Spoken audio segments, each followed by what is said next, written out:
క్షమించాలి, పదం వాడుతున్నా కానీ తప్పలేదు నాకు.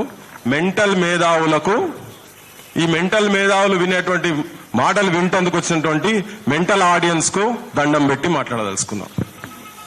క్షమించాలని చెప్పి నేను మొదలే మెంటల్ గానే లేవు కదా, అది ఆల్రెడీ మేము మెంటల్ గానే లిస్ట్ లో నేను మా రవెన్ ఆల్రెడీ పోయినాము.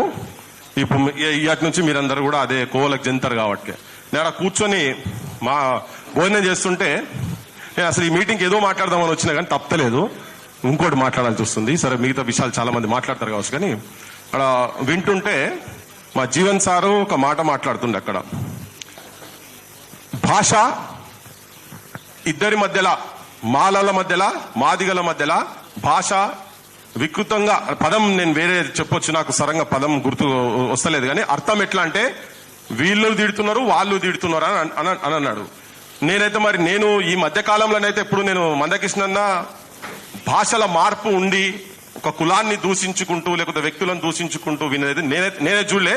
ఉంటే మాత్రం సబ్జెక్టు కరెక్షన్, నేనైతే చూడలే.